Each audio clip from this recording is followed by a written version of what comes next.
Hey guys, Duke here, and today we are going to talk about how to be as prepared as possible to tackle Grandmaster Nightfalls. Grandmaster Nightfalls, or GMs for short, have been in the game for almost a year now, and have had the rewards upgraded multiple times, but starting this season are going to be the only place outside of going flawless in trials to get Adept weapons.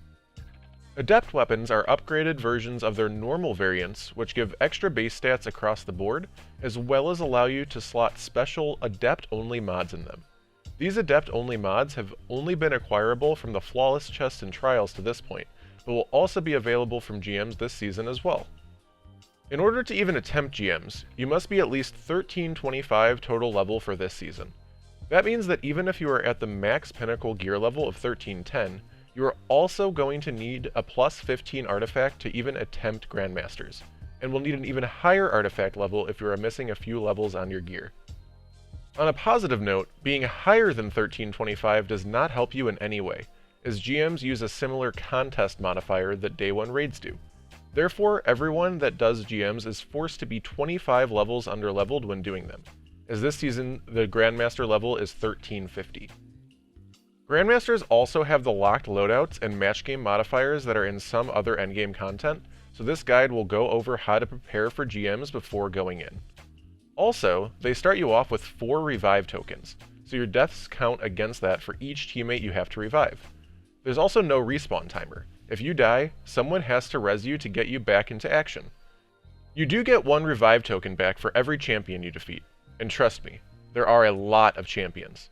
But if you and both your teammates happen to all go down at the same time, you will be sent to orbit and have to start from the beginning. And finally, at 45 minutes you lose all of your revive tokens if you have any left, and any death is a permanent one until your team either defeats the boss or wipes back to orbit. In other words, GMs are tough. That is where this guide comes in. I'm going to break this video down into 3 parts. The first part will be about weapon loadouts, with trying to take the perspective of GMs being a 3-person activity and making sure that amongst your 3 team members, all important things are covered. The second part will be about general mods that I would recommend, no matter your class. And the third part will be specific builds that I would use for Warlocks, Hunters, and Titans respectively. Weapon loadouts are extremely important when it comes to GMs. In a lot of Destiny content, there is a lot of wiggle room when it comes to running whatever you like and are used to running. However, in Grandmasters, there are some things that you absolutely must have on your team in order to have a chance to clear the Nightfall. The first thing to mention are champion mods and the weapons associated with those mods. If you are watching this video about attempting Grandmasters, I'm going to assume you are quite familiar with the 3 different champion types: Barrier, Overload, and Unstoppable.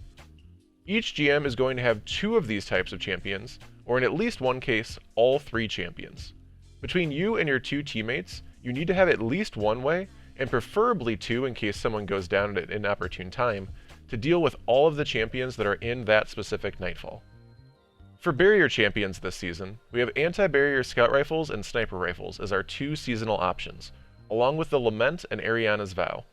I feel that due to anti-barrier being an option on sniper rifles this season, there is little reason to run Ariana's, whose major benefit is a long-ranged and decent damage barrier breaker. Snipers can do exactly that, without locking you into an exotic, as well as a forced solar energy weapon, when certain Nightfalls may not even have any solar shields in them. The Lament may be a possible option for more experienced players, but I would recommend when starting out with GMs to use safer ranged options, until you get comfortable with the spawns and overall difficulty of these Nightfalls.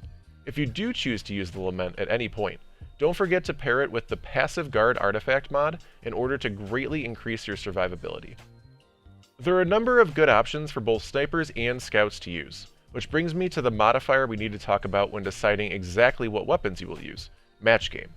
Match Game is a modifier that makes enemy shields extremely difficult to break without the proper matching elemental damage. In content such as GMs, where enemies are already difficult to kill as it is extremely important to have the proper damage types to break any types of shields that are in each Nightfall. We don't know yet what shields will be in the new Proving Grounds Nightfall, but here is a list of the other 5 Nightfalls in rotation this season with associated shields at Master difficulty, which in the past has shown to be what we will also deal with at Grandmaster difficulty. Devil's Lair has Arc, Solar, and Void. Arms Dealer has Arc and Void. Warden of Nothing has Void and Solar, Fallen Saber has Arc and Void, and Insight Terminus has Void Shields. Between you and your two other teammates, you want to make sure to be able to deal with all types of shields. My favorite anti-barrier option of choice is my Succession from the Deepstone Crypt raid with Reconstruction and Vorpal Weapon. This sniper is honestly one of my favorite guns in the game with this specific role.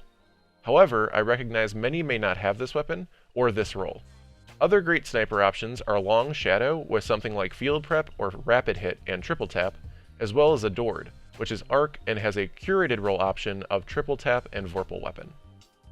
For Scout Rifles, I consider Trustee to be a great option. Reconstruction with either High Impact Reserves or Wellspring are my roles of choice, but there are a number of great roles to use. And if you need a Void anti-barrier option, Vouchsafe, Royal Chase, or another sniper, Frozen Orbit, can all be solid options. For Overload champions, you have a few different options. The seasonal artifact mods include bows, SMGs, and swords, as well as arc grenades. As noted before, for safety and consistency's sake, I would suggest sticking with bows for the most part. SMGs are extremely strong weapons, but they tend to be inconsistent at actually applying the overload stun, which is the main reason I would recommend them at less than a bow. When it comes to bows, you have a couple of kinetic options, of which I would pick whichever is your favorite. If you need a bow with a specific element to complete your build, however, you have Tyranny of Heaven as your solar option, Point of the Stag as an arc option, and this season's bow, Imperial Needle as a void option. There are also exotic options, such as Tiku's Divination and Trinity Ghoul. However, if you are going to use an exotic as your overload option of choice, I would highly recommend going with Divinity if you have it. Divinity is the raid exotic from the Garden of Salvation raid, and it shines against overloads as it consistently stuns them almost the instant you shoot one. It also has the added benefit of creating a super large crit spot on the enemy if you continuously fire it, which can especially help anyone potentially running sniper rifles. Finally, it creates a debuff on the enemy to allow your teammates to do 30% more damage to the enemy that is affected by Divinity. And it's also arc, so it can be an arc shield breaker on top of everything else. Lastly, we have Unstoppable champions. Your Unstoppable mods of choice this season are hand cannons and pulse rifles. I find both types of weapons to work fine for this purpose. Just make sure to aim down sights long enough to see Unstoppable shot pop up on your screen, and also make sure for the wings of the Unstoppable to go away before trying to stun it again. I personally prefer pulse rifles, and when it comes to thinking about match game, I use Last Perdition for Void, Stars and Shadow for Solar, and GN7 for Arc. Other potential options are the Third Axiom and Premonition. For hand cannons, your options are Nation of Beasts, Waking Vigil, Posterity, and Nature of the Beast for Arc, Palindrome, Bottom Dollar, and Ikelos for Void, and lastly, Ancient Gospel and Igneous Hammer as your solar options.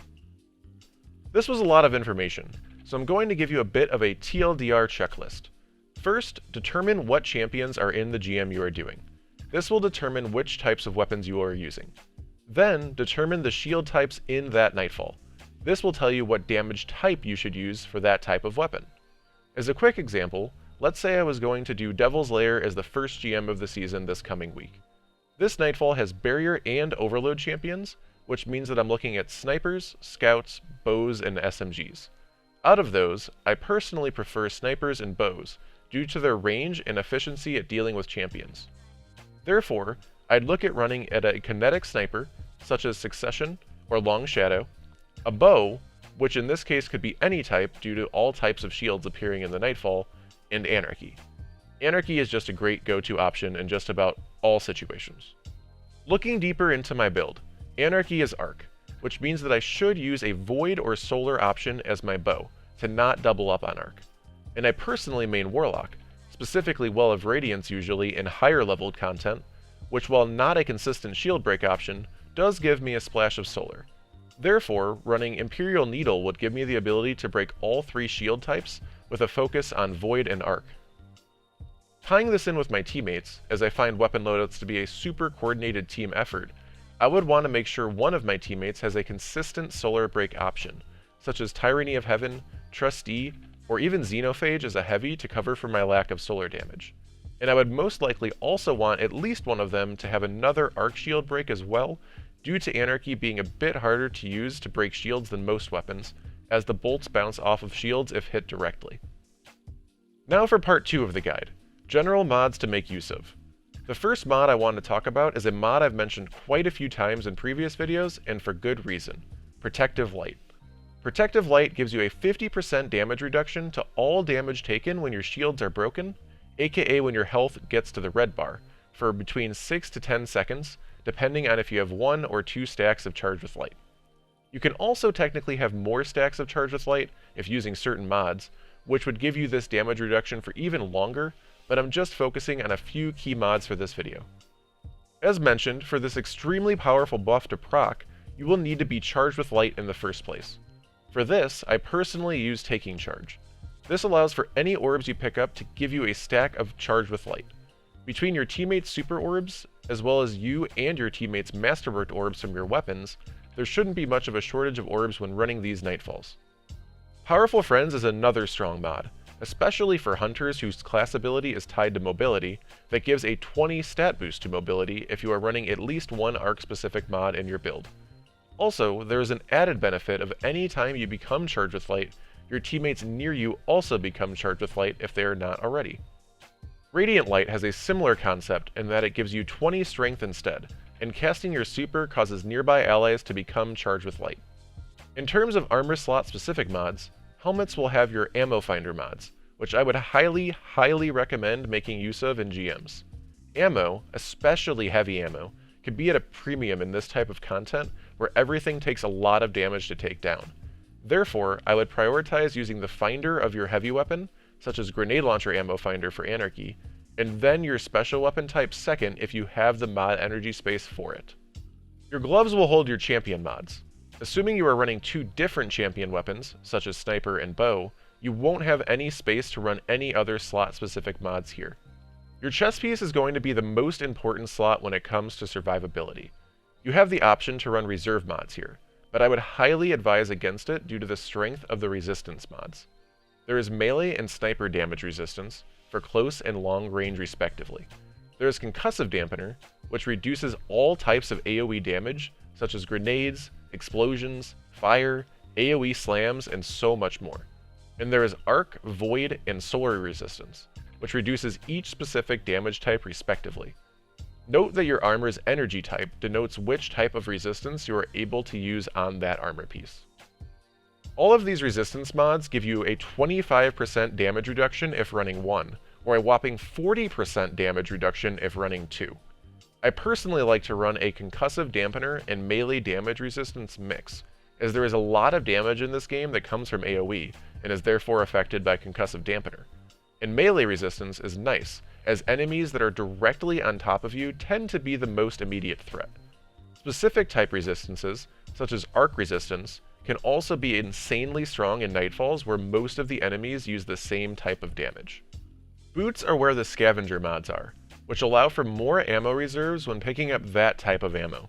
The same rules apply here as for the ammo finder mods. Prioritize your heavy ammo weapon of choice, and then your special ammo weapon if you have the energy. Better Already and Recuperation are also great options for more survivability by healing you when picking up Orbs of Light. Finally, we have class items. The main class item mods that I would look into are mostly in the seasonal artifact. If you don't end up using any artifact mods, Perpetuation, Distribution, and Bomber are all totally fine options. Also, don't sleep on Special Finisher, because as mentioned before, ammo upkeep is going to be a crucially important aspect of successfully completing GMs, although there may be a better option mentioned in the next section. There are a few class mods in the artifact, such as Inferno Whip, Focusing Lens, and Sundering Gaze, which may have use if specifically built around. The 2 mods I want to specifically mention, however, are Passive Guard and Surge Detonators. Both of these mods are also very specific use cases, but I would argue that in their use case, they are absolutely must use. For Passive Guard, if you do decide to use the Lament or another sword for overload with Disrupting Blade, use Passive Guard. It will help with your survivability immensely, and there is just no reason not to use it if using a sword, especially in GMs. Likewise, if you are running an arc subclass, such as Chaos Reach or Thunder Crash, Surge Detonators give you an additional way to easily stun overloads using your arc grenade. This is an absolute must-use if running an arc subclass. In terms of total armor stats, I run 90 plus recovery on all 3 characters, and Warlock specifically will get the added bonus of a lower Rift cooldown. Intellect and Discipline are both nice to have for faster supers and grenades respectively.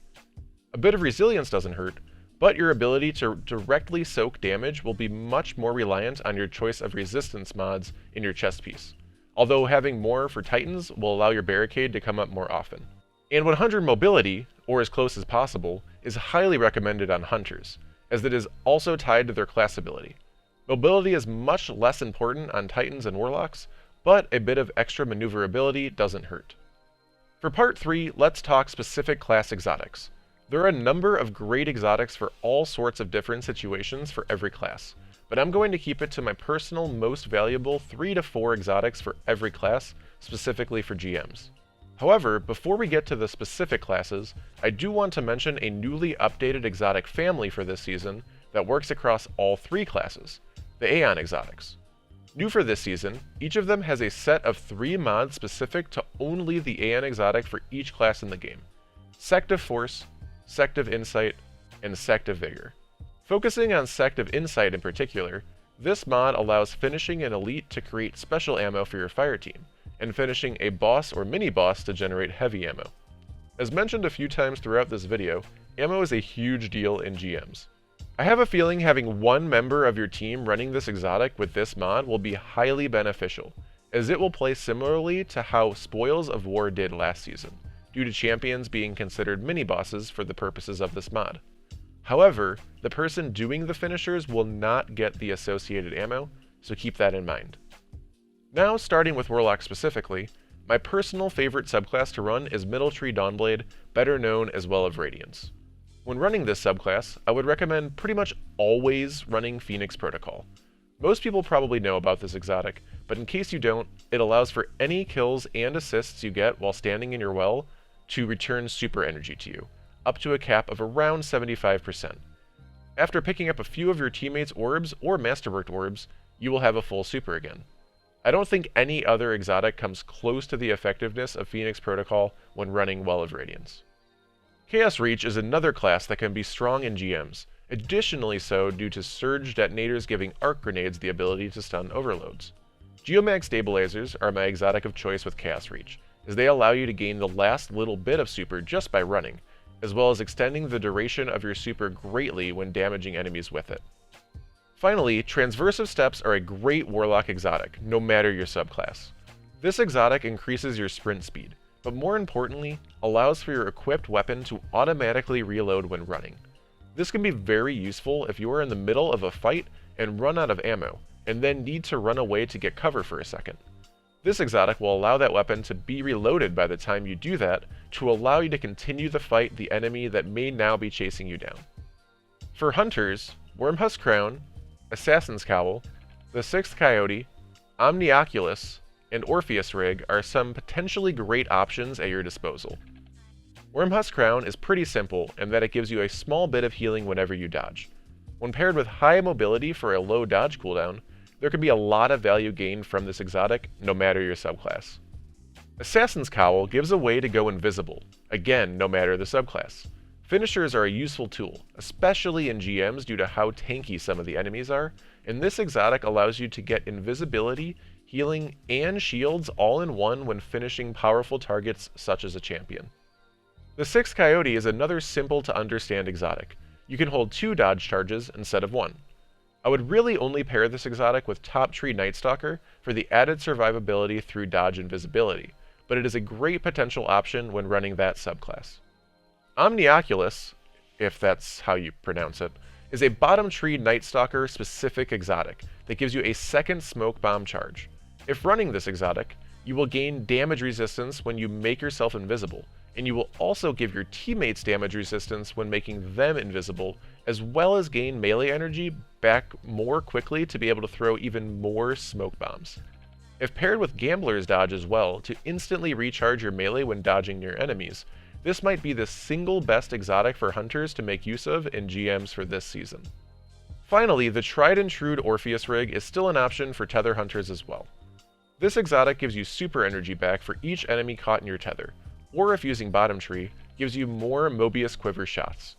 Orpheus rig has been nerfed a few times and are no longer as strong as they once were, but getting a portion of your super energy back while still creating orbs and making it easier for your teammates and yourself to kill the tethered enemies is still a solid and reasonable option.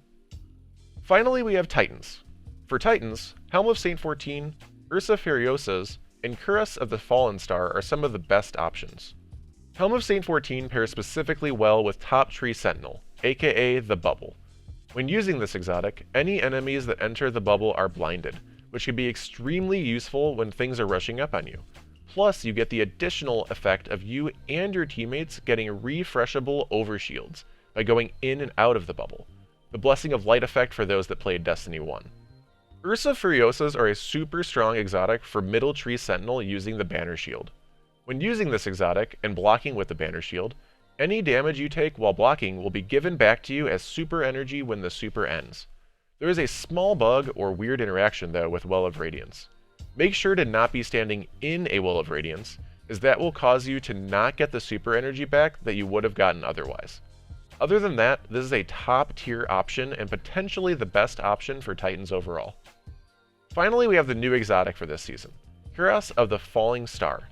As a Warlock main, you know something is strong when I specifically choose to play something other than Warlock just because I feel like it, and this exotic has done that multiple times this season.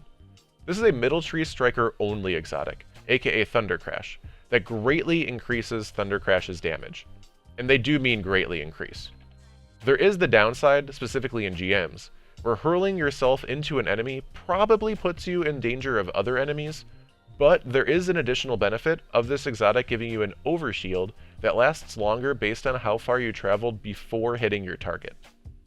This is certainly still a risky exotic and subclass choice, just of forcing you to go directly into the fray to make use of it, but between how strong it is, and again the added potential benefit of using surge detonators on an arc subclass, I think there is a multitude of ways to make great use of this exotic.